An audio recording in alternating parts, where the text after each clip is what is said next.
کبھی خام تیل تو کبھی گیس اور اب سونے کے وسیع ذخائر۔ جی ہاں بالکل، تربیلا ڈیم میں سونے کے وسیع ذخائر کی موجودگی کا انکشاف ہوا ہے۔ اس بارے میں عامر رضا سے بات کرتے ہیں کہ یہ ذخائر کتنے بڑے ہیں اور اس بارے میں کیا پیش رفت ہو رہی ہے۔ عامر بھائی، یہ خبریں سامنے آئی ہیں کہ تربیلا ڈیم کے پانیوں میں سونے کے وسیع ذخائر کا انکشاف ہوا ہے۔ ہمارے ناظرین کو ان ذخائر کے بارے میں بتائیے گا۔ جی بالکل، یہ انکشاف نہیں ہے، یہ بہت پرانی بات ہے۔ آپ کو شاید اندازہ ہے کہ پچھلے دنوں کے پی کے نے بھی دریائے سندھ کے اندر جو ہے وہ کہا تھا کہ آپ سونا نہیں نکال سکتے ہیں۔ میاں والی کے قریب بھی جو دریائے سندھ ہے وہاں پہ پابندی عائد کر دی گئی تھی، تو اس کا مطلب ہے کہ دریائے سندھ میں تربیلا دریائے سندھ پر ہی ہے۔ جی بالکل۔ تو یہاں پر پچھلے 60 سال سے کوئی ایسی چیز نہیں، یعنی مٹی اور ریت نہیں نکالی گئی ہے۔ تو وہ جو سونا اگر یہاں تک بہہ کر آتا ہے تو لازمی بات ہے کہ ڈیم کی سطح کے اندر بھی موجود ہوگا، جی بالکل۔ اور اس کا ذکر قرآن میں بھی ہے۔ اب آپ یہ بات سن کر حیران نہ ہوئیے گا کہ قرآن پاک میں بھی دریاؤں میں پائے جانے والے سونے کا ذکر موجود ہے۔ سورہ رعد ہے، آیت نمبر 17 ہے۔ اگر آپ مجھے اجازت دیں تو اس کا تفسیر عثمانی سے میں نے جو ترجمہ حاصل کیا تھا وہ پڑھ کے سنا دیتا ہوں تاکہ اس میں کوئی بہام نہ رہے۔ اس نے آسمان سے پانی اتارا تو وادیاں اپنے اپنے اندازے کے مطابق بہہ نکلیں، اور سیلاب نے جھاگ اٹھا لیا، اور ان چیزوں سے بھی جھاگ اٹھتا ہے جنہیں لوگ آگ پر پگھلاتے ہیں تاکہ زیور یا سامان تیار کریں۔ اللہ اسی طرح حق اور باطل کی مثال دیتا ہے، بیان کرتا ہے۔ بس جھاگ تو اڑ جاتا ہے، اور جو لوگوں کو فائدہ پہنچانے والا ہے وہ زمین میں باقی رہتا ہے۔ اس طرح اللہ مثالیں بیان کرتے ہیں۔ یہ ہے سورہ رعد کی آیت نمبر 17، جس میں واضح نشانی ہے کہ دریاؤں کے اندر یہ سونا پایا جاتا ہے۔ اس کو پلیسر گولڈ کہتے ہیں۔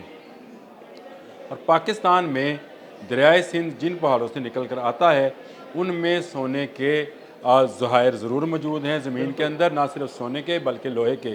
اور مزے کی بات یہ ہے کہ لوگ اس کو برسوں سے، یعنی کتنے سینکڑوں سال سے کہنا چاہیے، اس پانی کو چھانتے ہیں۔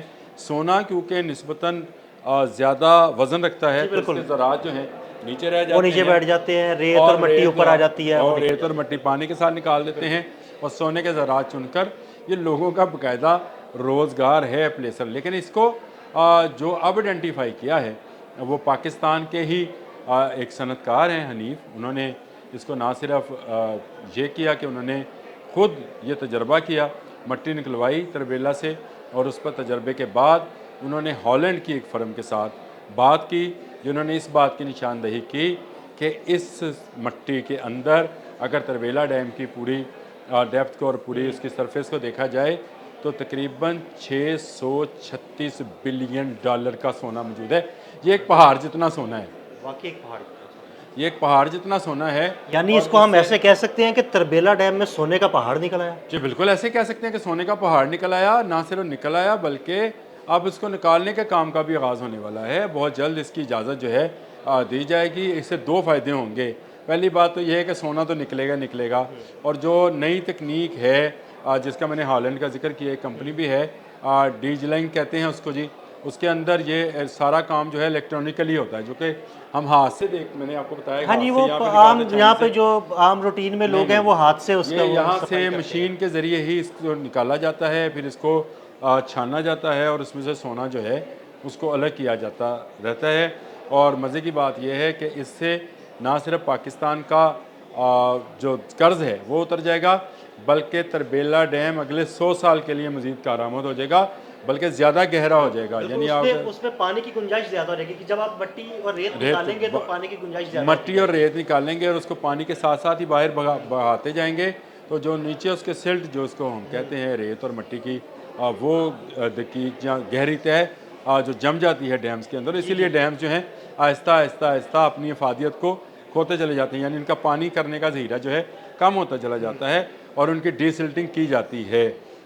یہ ڈی سلٹنگ آٹومیٹکلی ہو جائے گی جب اس کام کا آغاز ہوگا۔ دریائے سندھ میں سونا موجود ہے، اور مجھے ڈاکٹر عبدالسلام کی بات یاد آ رہی ہے۔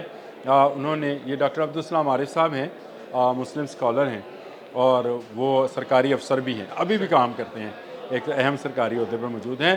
انہوں نے کہا کہ مجھے جب میں نے ایک کیس تھا جس میں کچھ لوگوں کو پکڑا گیا تھا دریا سے سونا نکالتے ہوئے، تو انہوں نے کہا کہ میں نے نہ صرف دریائے سندھ سے ریت منگوائی بلکہ میں نے سوہا بازار سے جو ہے سنیاروں کو، ہاں وہاں کو رنگ محل سوہا بازار کو، اس کو سنیاروں کو بلایا اور اس میں سے سونا نکال کے دکھایا انہوں نے مجھے کہ واقعی اس ریت کے اندر سونا ہے۔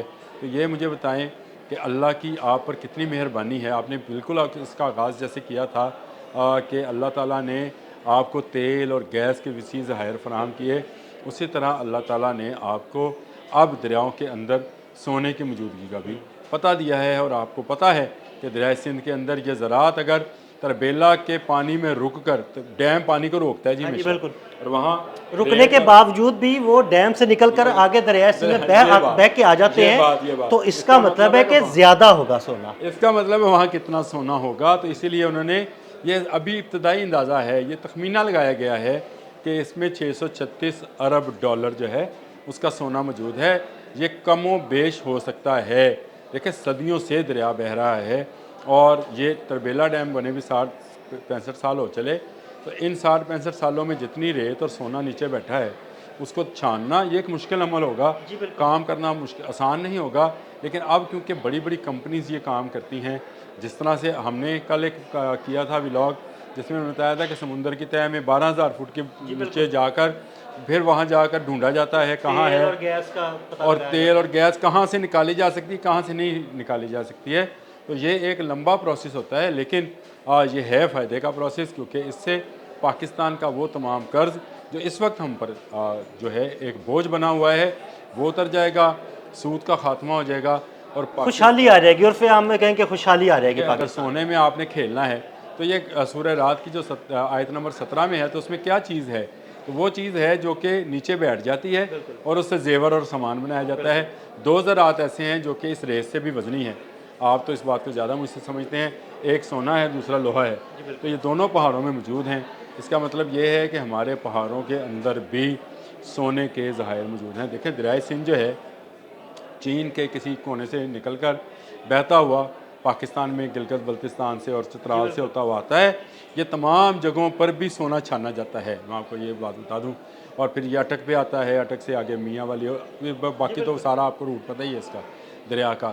اس میں اگر سونا موجود ہے تو تربیلا میں پہاڑ موجود ہے۔ آپ کی لفظ بالکل ٹھیک ہیں کہ اگر اس طرح سے بہتے ہوئے پانی کے اندر سونے کے ذرات ہیں، تو جو 60 سال سے پانی رکا ہوا ہے جہاں پہ مسلسل ریت بیٹھتی جا رہی ہے، ریت اور سونے کے ذرات، اب تو یہ کہنا چاہیے کہ مسلسل سونے کے ذرات جو ہیں وہ بیٹھتے رہے ہیں، وہاں سے اگر نکالے جائیں گے تو پاکستان میں کتنی خوشحالی آئے گی یہ آپ سمجھتے ہیں۔ پاکستان کی پر کیپٹا انکم جو ہے وہ کہاں سے کہاں چلی جائے گی، اور پاکستان اگر قرض سے نجات حاصل کر لیتا ہے تو یہ دنیا کے ترقی یافتہ ممالک میں بہت جلد شامل ہو سکتا ہے، جس کا ہمیں قوی امکان ہے کہ موجودہ رجیم جو ہے یہ اسی کام پر لگی ہے، تبھی قدرت اس کا جو ہے مسلسل ساتھ دے رہی ہے۔ کہیں سے گیس، کہیں سے سونا، کہیں سے تیل برآمد ہو رہا ہے، تو یہ پاکستان کے لیے ایک خوشخبری ہے۔ بہت شکریہ عامر بھائی، ہر گزرتے دن کے ساتھ ایک نئی خوشخبری، تیل، گیس اور سونا۔ عامر رضا نے بڑی تفصیل کے ساتھ آپ کو بتایا کہ دریائے سندھ میں تربیلا ڈیم میں کتنا سونا ہو سکتا ہے اور یہ پاکستان کے کس کام آئے گا۔ عدیل احمد اور عامر رضا کو اجازت دیجیے گا، اللہ حافظ۔